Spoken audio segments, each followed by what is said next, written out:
Welcome to the Tamiki Ergonomics podcast. I'm Matt Jeffs.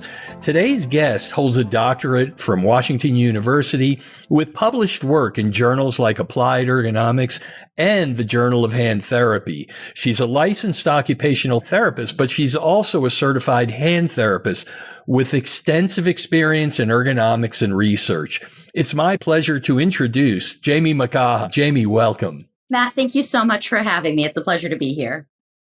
I think we should let everybody know we both share some time as faculty at the back school, and so we teach different coursework in ergonomics. So I wanted to jump into your career because I found it so fascinating.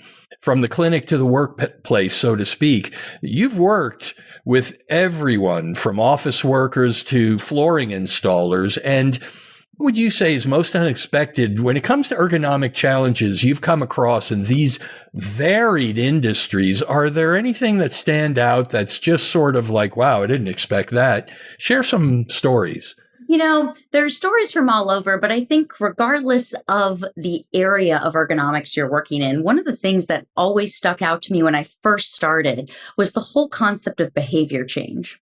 It is so difficult to actually implement changes because we are humans. Think about the last time you tried to make a change in your daily routine. Maybe it was going to the gym at a different time, maybe changing a diet, maybe even just trying to do something a little bit different at your workplace, and it felt awkward. It is so hard to convince a human being's mind, especially once we're past adolescence and that brain is no longer plastic, to make a change and implement that change on a regular basis. Oh, that is so, I should have known.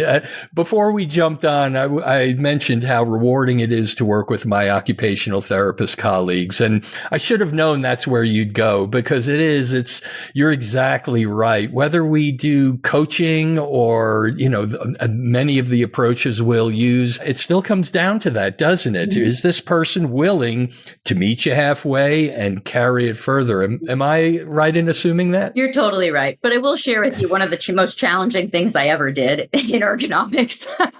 Please. With flooring installers. Now, for those of you who don't know a lot about laying down a rolled carpet or vinyl composite tile onto the ground, it might not be shocking to understand you have to be close to that in order to do so. So flooring installers are typically on all fours for a large percentage of their day. And one of the most challenging things I did, and not always successfully, was trying to develop different ways for them to not be in a quadruped position to do these things. And in other countries, when we look at flooring installation, it depends on the type of material they're using, the viscosity of the adhesive or the grout. And we use different materials in different areas of the world based on environment, humidity, temperature, inside, outside. So we can't always get people upright. There can be different tools, for example, used in the Netherlands and Scandinavia to trowel in an upright position. But many of those tools we could never implement in St. Louis, Missouri with 110% humidity because you couldn't go fast enough that far away from the ground. So I will say I've definitely dealt with a lot of, niche ergonomic issues, but as a global thing, I believe behavior change is one of the biggest across all industries. But I love the niche stories like that because that is very job and industry specific. And those are the things you uncover when you go out. I think it's always healthy. And we've had this talk before as well, to have a certain amount of humility and be the one that you're learning along with them, rather than walking in. And for me, I'm only speaking for myself, pretending I'm the expert. Not always, right? You go into certain settings, you're as much the student as anyone. Absolutely. I've learned more about every kind of flooring material than I ever knew I would as an occupational therapist. That I guarantee you. Yeah. Well, that's what's so cool about it. As I was talking to our colleague Ron Porter the other day, I was like, I don't remember the endless hours in school sitting in rows and paying attention to the front of the classroom, but I do remember the field trips And that's what ergonomics is like. It's like you get to go out on these field trips. Am I wrong? Oh, no. And it's the best part of it. Regardless of, is I practicing in ergonomics consulting on the job or I'm treating as an occupational therapist, there's a lot of pieces that make the world go round. Each occupation has so many nuances to it. And so it's really important for us to see how human beings work within inside those roles, within inside those environments, because their habits, their routines, their physical and mental capabilities all go into how they will do the job. That's why even when I did automotive assembly, when I was still finishing up my doctorate, we could look at an assembly line worker and everyone doesn't necessarily have the exact same risk. Yeah. Yeah. Wow. And you mentioned assembly. And whenever I think of automotive assembly, I don't know why this pops into my mind, but it does. I always think of panels and I always think of those snaps that snap the panels into,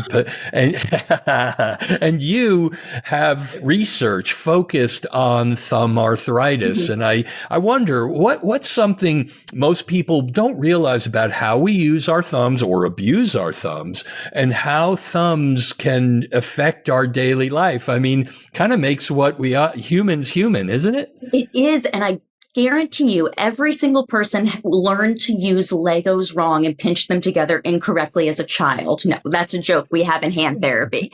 But the thumb is a dynamic kinetic chain. And most of the time, we not only overuse and abuse it in compensation for grip strength or weak proximal scapular strength, but people just think this sucker is supposed to lift everything. How many times a day do you go and use a lateral pinch method to pick something up? Probably more often than you realize. I challenge you to watch your thumbs for the rest of the evening, Matt, and see how many times you use that thumb to directly lift or grip something. It's not for that. It's for dexterity, prehension, and fine motor control. So we demand too much of a small joint in the world. And we really should be focusing on posture, body mechanics, and recruiting the upper musculature to keep the thumb in a stable arc. Wow, that is so profound. And, you know, when you're talking, I'm envisioning it and I'm imagining something that our colleague Ron Porter once said that I call them Ron Porter pearls. That it could be a necklace of all of these things this guy shares in his trainings and everything. And one of those pearls is posture follows the eyes. And I know that it sounds simple, but it's like, well, yeah.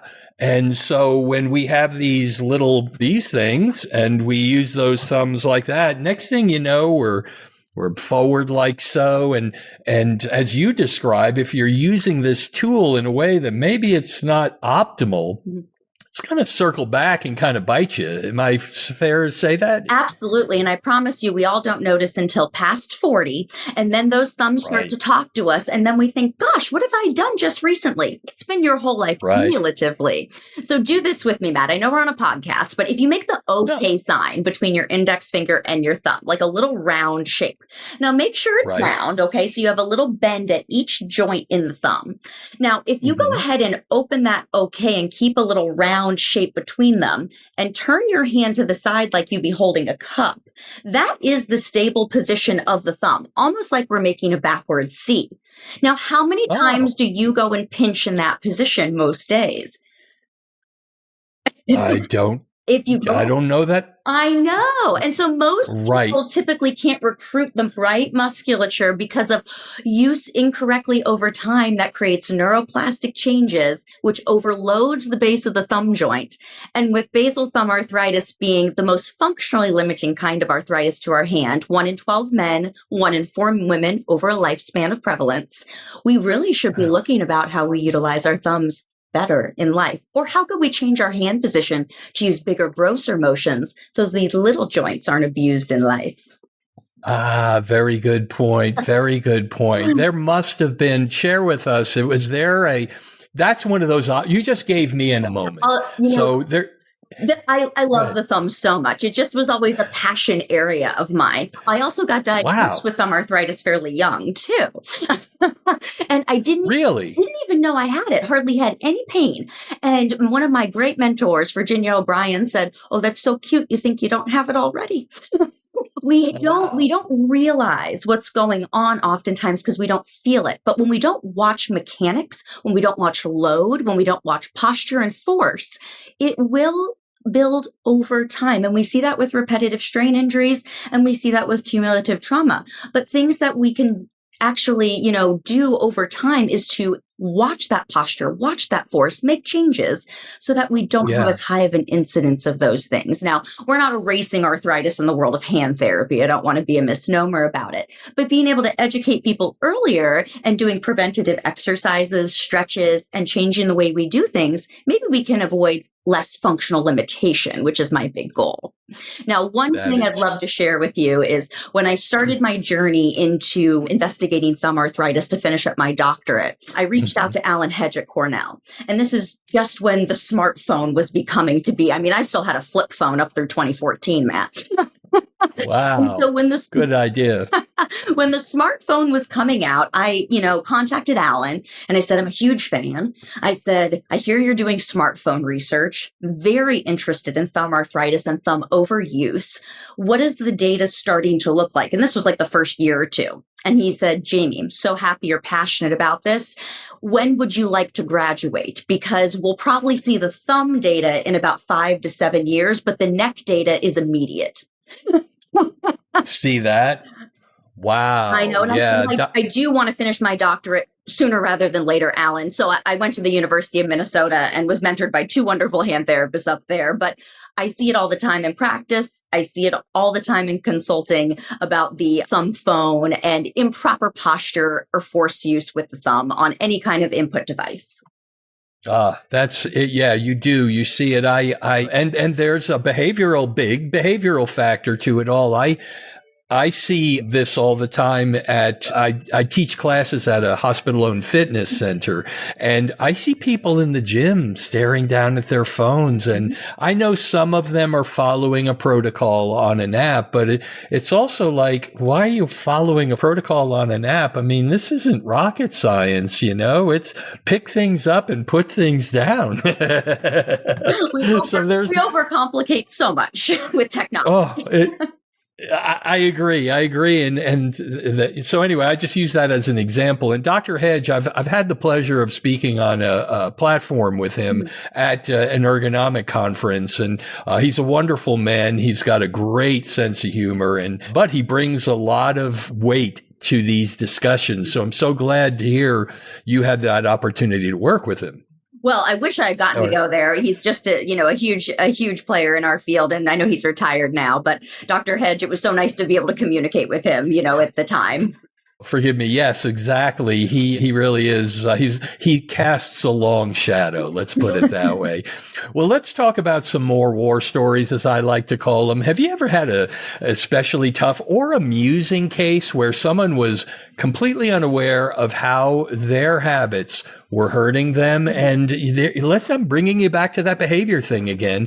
Do you have anything like that you could think of off the top of your head? I do. And it's not it's a recent story actually in my brain, because I do a lot of remote consultations, especially these days. Yes. And it's always amazing. A lot of times when I do my remote assessments, I might have pictures beforehand, but I might just be able to, on a platform like this, show individuals with some drawings, angles and body positions, and say, it would be better if we were in this position because of X, Y, and Z.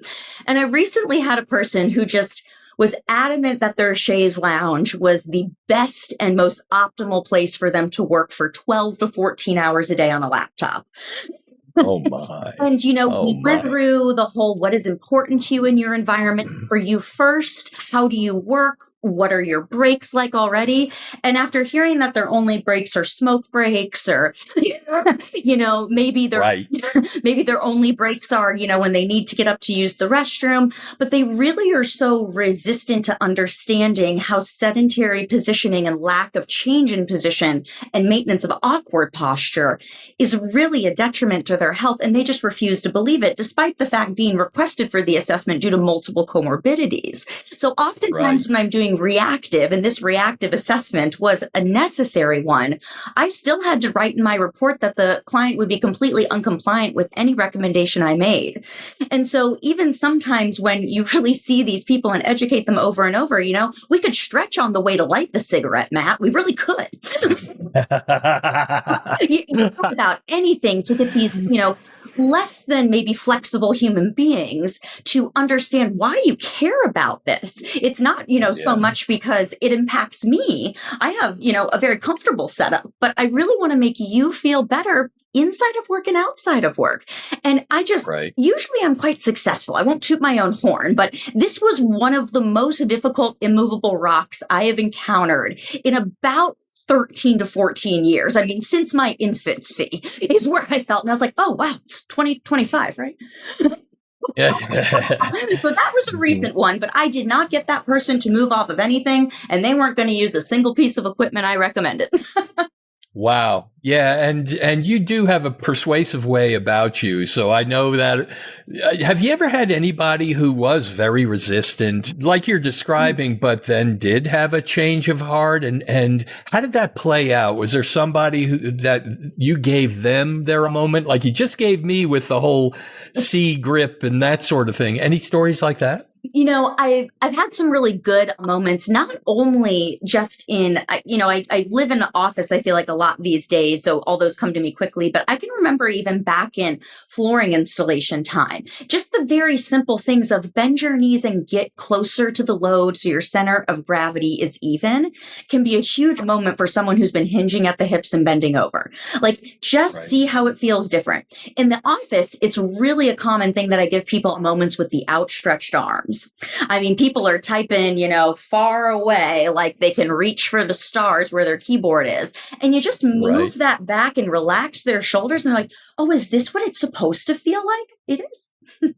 Yeah. Yeah. You don't need to be. Yeah. It's that seat back in the car where it's, driving with the wrist sort of. Yeah, exactly. Mm-hmm. Oh, I love that. One of the things that I enjoyed, an exchange you and I had through correspondence through the faculty of the back school, was about tech and therapy and AI enhanced ergonomic tools like Tamiki, who provides us this podcast platform, are changing how we assess movement. I know you and I went back and forth on that. We had to bring a few more resistant members of our faculty along. It's the 21st century now. If you had these tools in your early career, do you think there might have been anything different? Can you imagine maybe them being affecting how you did ergonomics back in the day when you started? Absolutely. One of the things that I can remember so diligently in my early career is trying to, at the time, use the coolest technology. At the time it was Bluetooth sensors, right, Matt? EMG, electric goniometers, electric dynamometers, electric pinch gauges, everything was Bluetooth. Let me tell you how fun it is to tape electric goniometers and EMG sensors to construction workers in the heat of St. Louis summer. And let me tell you how well that technology continues to run through a 12-hour working day in Missouri. Not so much. Hang on, Bob. I just need to reattach the glue. Could you bend over a little?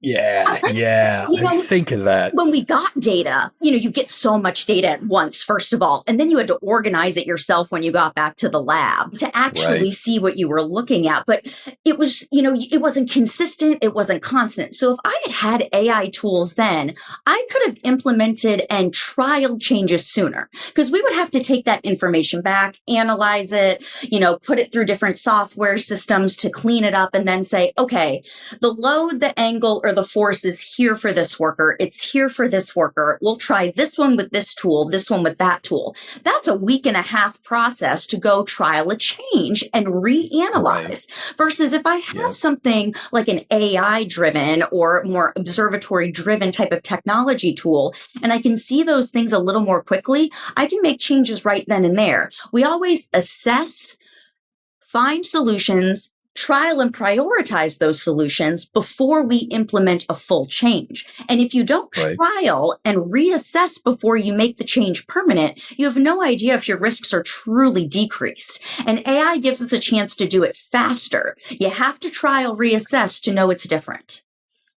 Good point. Yeah. And I love the phrase you use, clean up the data, because that's what we saw with a lot of these rollouts over the past 10, 15, 20 years was this analysis paralysis. I have so much stuff. Where do I start? And it just kind of bogged down. Whereas you're right. If you have some machine learning and some AI assist, then you can kind of cut through that noise and find the signal. Mm-hmm. And then you can start addressing the signal versus the noise. That's a very good point. I never thought about it that way, but you're absolutely right. And frankly, that's what we're seeing in the field now is people being, I call it the Uberization of ergonomics. In other words, the democratization of ergonomics. It doesn't rid the world of the specialist.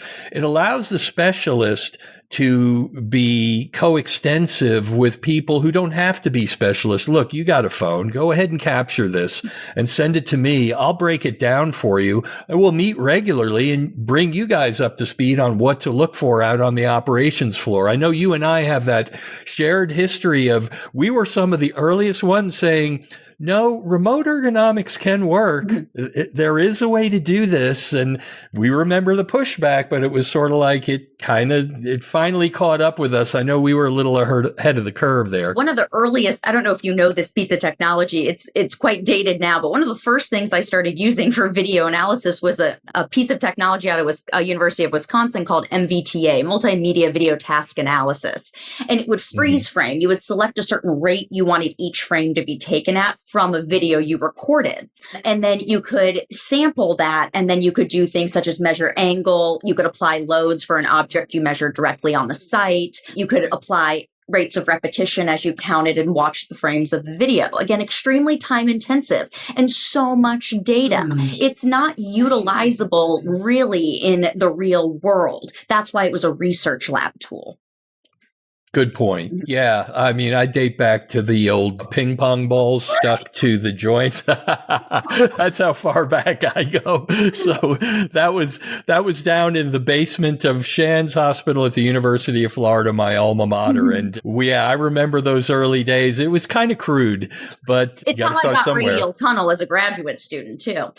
Oh, no kidding. Wow. Golly. No wonder you've lived this sort of thing. I mean, if anyone knows that stretch breaks should be taken, it's when your wrist can't lift up for a week. Yeah. You feel it all up the forearm. So I wanted to ask you also about, in generalities between like office and operations floor or assembly line, you've done a lot of ergonomic assessments, both white collar and blue collar settings.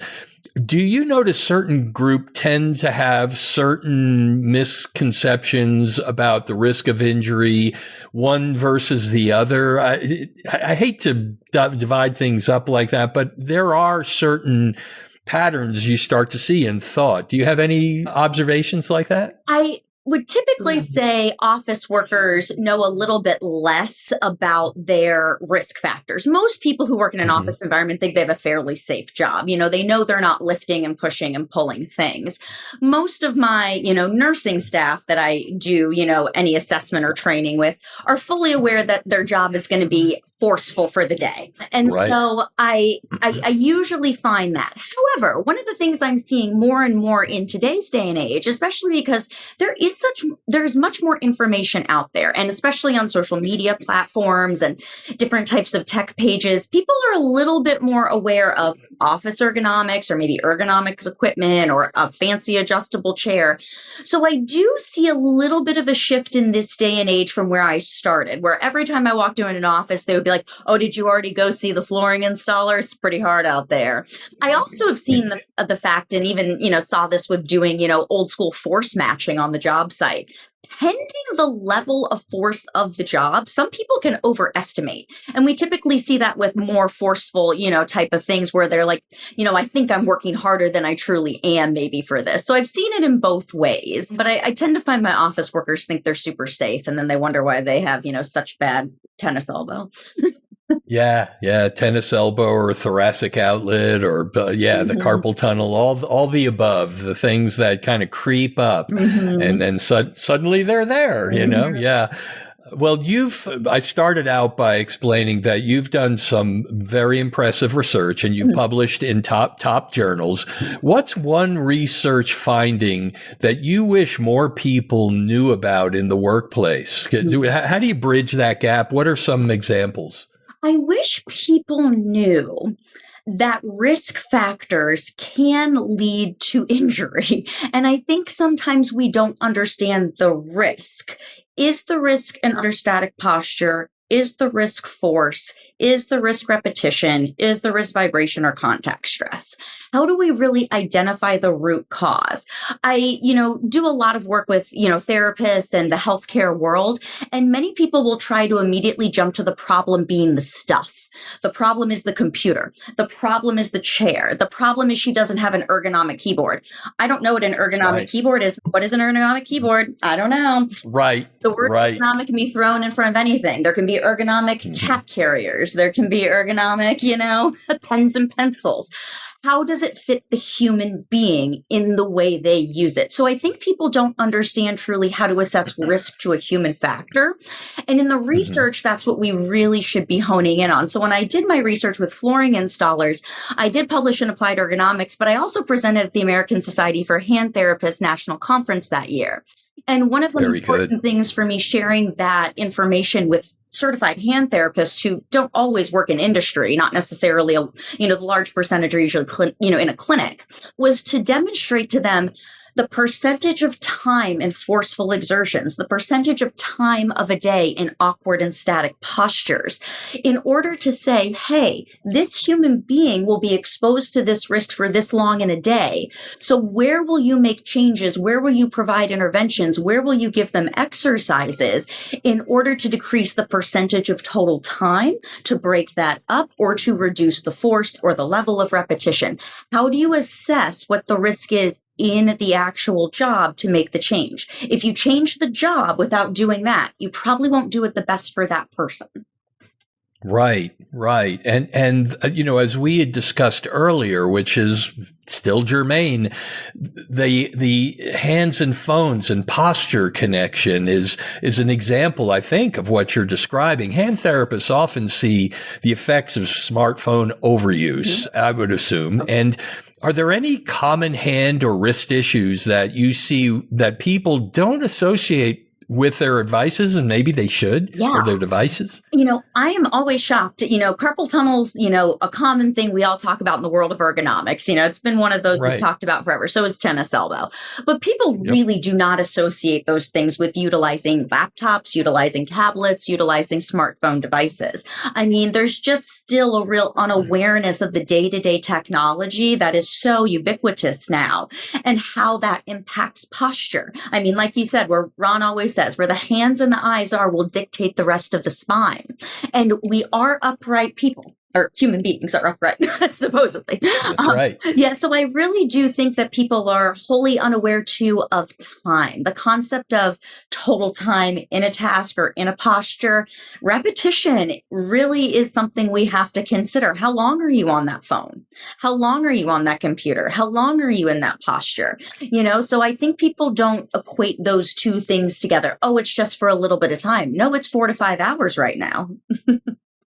That's right. And, before we hopped on and, shared our enthusiasms, I've mentioned I'm a bit of a neuroscience geek and try to find and listen and read as much as I can. And this is, again, one of these conversations I so much enjoy with my occupational therapist colleagues because they get it. And for instance, I've read his entire canon, anything David Eagleman has written, and his latest book, The Live Wired. He talks about a concept that he calls the potato head model from Mr. Potato Head, the toy. And he's like, we have all these input devices. So when we realize we can use those input devices, and so one of the things that I always, from reading him and realizing the potato head model, I was like, well, wait a minute. I can use this thing as a visual device, or I could use it as an aural, AURAL device.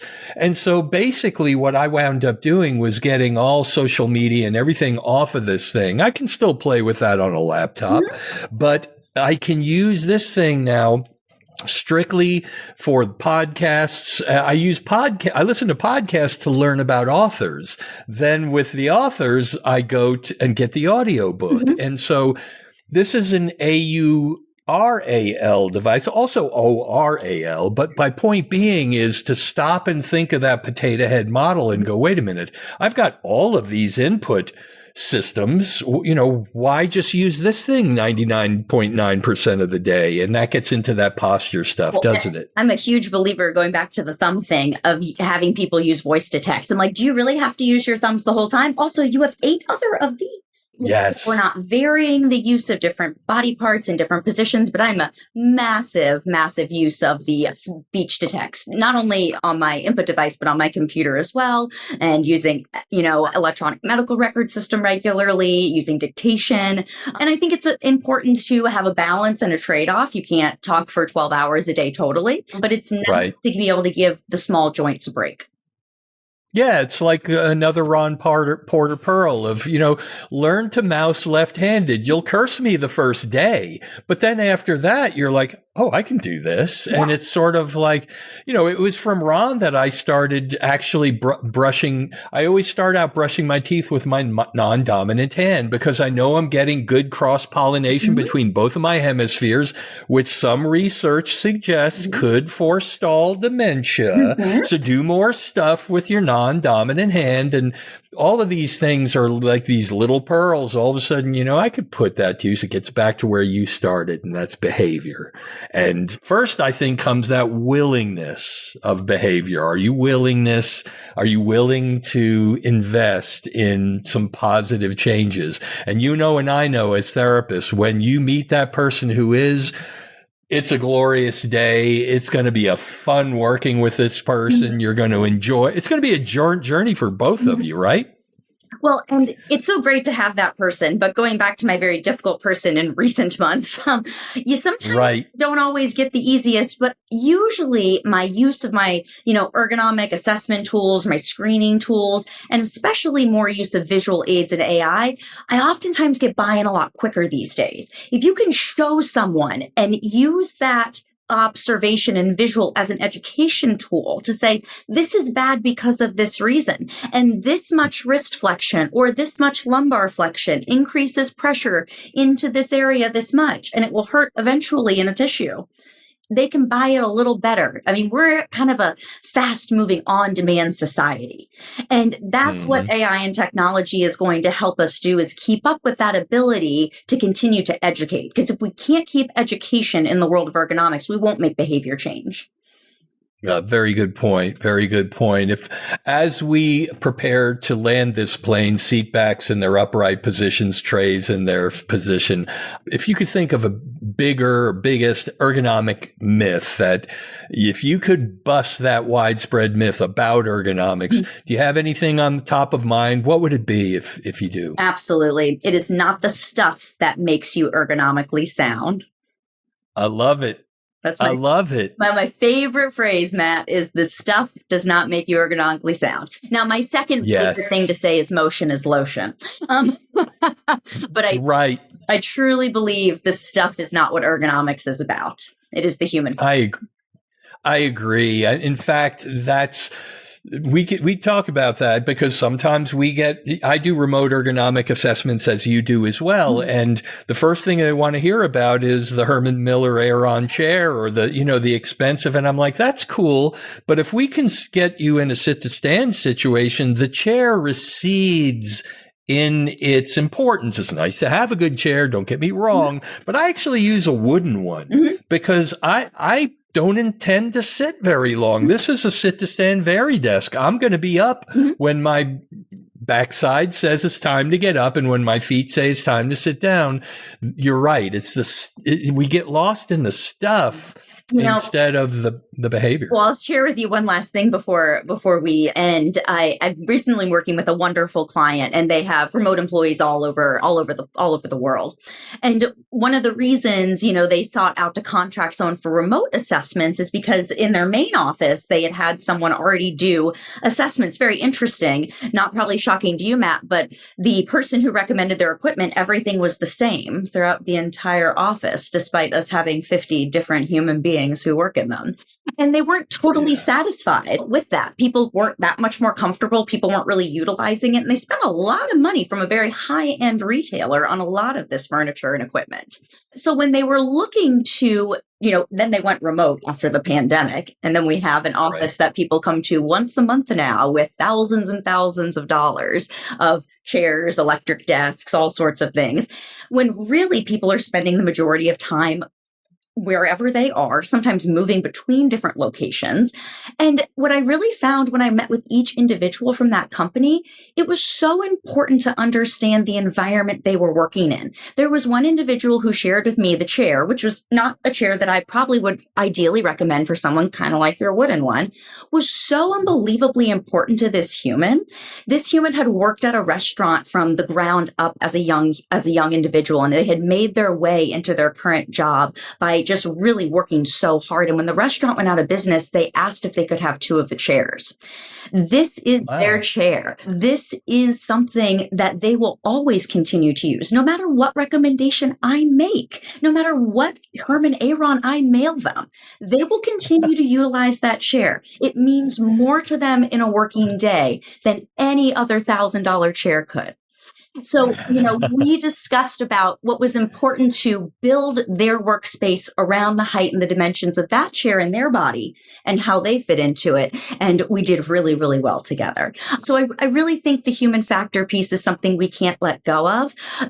A person's really their ability to utilize something that is not something they chose. They should have some say in. It can't just be something that you throw at them and force on anyone. No behavior change happens with force. I mean, we all know that. Right. You'll just get equal resistance to it. You have to work as a team together. I'm just the consultant and the guide because I have some knowledge, but I'm not the human being in the working position. So if we don't meet halfway or discuss about what might be optimal, perfect is not a goal of mine ever. Optimal, functional, safer. Beautifully said. Dr. McGaha, Jamie, if people would like to learn more about you, your work, or your take on things, where's the best place they can learn more? You can see me at thebackschool.net. My email is jamie@thebackschool.net, and you can find me teaching the CEAS hybrid or our Certified Ergonomic Assessment Specialist Level 1 course on there as well. That's excellent. She's a licensed occupational therapist and a certified hand therapist with extensive experience in ergonomics and research.